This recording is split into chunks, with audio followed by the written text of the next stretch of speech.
দুর্গাপুরে তৃণমূল ছেড়ে বিজেপিতে যোগ প্রায় 100টি পরিবারের। দুর্গাপুরের 43 নম্বর ওয়ার্ডের নারায়ণপুর গ্রামের 306 নম্বর বুথে তৃণমূল ছেড়ে বিজেপিতে যোগ দিলেন প্রায় 100টি পরিবার। দুর্গাপুর পশ্চিমের বিজেপি বিধায়ক লক্ষণচন্দ্র ঘড়ুইয়ের নেতৃত্বে এই যোগদান পর্ব। দুর্গাপুর পশ্চিমের বিজেপি বিধায়ক দলীয় পতাকা তুলে দিলেন দলত্যাগীদের হাতে। এরপরই শাসক দলে আরও বড় ধস নামবে দাবি দুর্গাপুর পশ্চিমের বিজেপি বিধায়ক লক্ষণচন্দ্র ঘড়ুইয়ের। সারা বাংলায় শুরু হয়ে গেছে। এসআইআর নাম করে তারা ভেবেছিলেন ভুয়ো ভোটার দিয়ে, বাংলাদেশি ভোটার দিয়ে, রোহিঙ্গা দিয়ে, পরে মৃত ভোটার দিয়ে 4 জায়গায় নাম তুলে বলে তারা ক্ষমতা নিয়ে আসবেন। তারা 21 স্লোগান তুলেছিলেন খেলা হবে খেলা হবে। সেই খেলা মানুষের বুঝে গেছে। সেই খেলার জন্য আজকে বাংলা থেকে বাংলাদেশে চলে যাচ্ছেন আতঙ্কিত হয়ে, ভীত হয়ে, সন্ত্রস্ত হয়ে। মমতা বন্দ্যোপাধ্যায় তিনি বলেছিলেন দেখে নেওয়া হবে, বুঝে নেওয়া হবে। আর বুঝে গেছে বাস্তব অবস্থা কি আছে। এজন্য মানুষ বুঝে গেছে দুর্গাপুর শিল্পের মানুষ, তারা শিল্প নেই, চাকরি নেই, বেকারত্ব বাড়ছে, হাহাকার বাড়ছে। সেজন্য আজ সমস্ত পরিবার তারা আজকে যোগদান করলেন। আগামী দিনে মোদী নেতৃত্বে দেশ এগোবে, মোদী নেতৃত্বে শিল্প হবে, বাংলার সমৃদ্ধি হবে। বাংলার বেকার যুবকরা বাংলা ছেড়ে গুজরাট দিল্লি যাবে না, এখানেই কাজ করবে, এখানেই পরিশ্রম করবে, এখানেই শিল্প হবে। সেই বার্তা মোদী দিয়েছেন, আমরা এখানে যাওয়ার জন্য এখানে এসেছিলাম। বিজেপি বিধায়ক ভুলে গেছেন উনি বিধায়ক, ওনার পদের একটা গুরুত্ব রয়েছে। তৃণমূলের এত দুঃসময় আসেনি যে তারা তৃণমূল ছেড়ে বিজেপিতে যোগ দেবে। পাল্টা প্রতিক্রিয়া দুর্গাপুর 3 নম্বর ব্লক তৃণমূল সভাপতি শিপুল সাহার।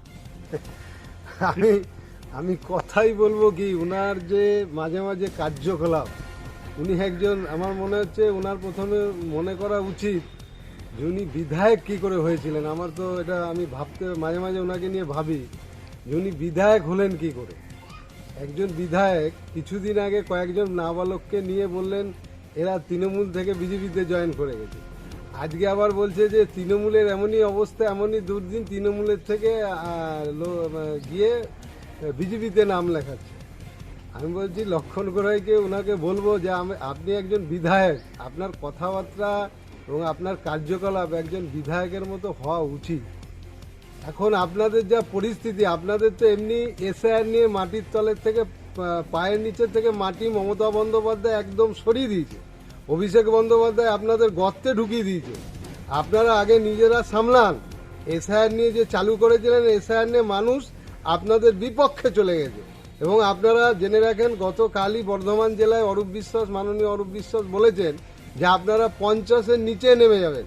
এই কথাটা একদম বাস্তব কথা বলেছেন। আপনারা চিন্তা করুন 50-এর উপরে যাবেন কিনা, এটা ভাবুন। আপনাদের এত দুর্দিন এসে গেছে, আপনাদের নিয়ে এখন কোথাও কোথাও কখনো কখনো নাবালক ছেলে বাচ্চাদের নিয়ে করছেন, আর কখনো কখনো নিজেদের দলের লোককে নিয়ে, কখনো 6 জন, কখনো 5 জনকে নিয়ে তৃণমূল থেকে জয়েন করেছে। তৃণমূলের এই দিন আসে নাই। সামনের বছর বিধানসভা নির্বাচন, তার আগে এই যোগদান পর্ব কি বাড়তি কোনো রসদ যোগাবে বিজেপির পক্ষে? শাসক দলের পাল্টা দাবি, অনেক বিজেপি নেতা লাইনে রয়েছেন তৃণমূলে আসার জন্য।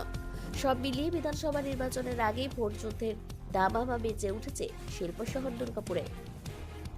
দুর্গাপুর থেকে অনুরাধা সেনগুপ্তের রিপোর্ট, খাঁটি খবর।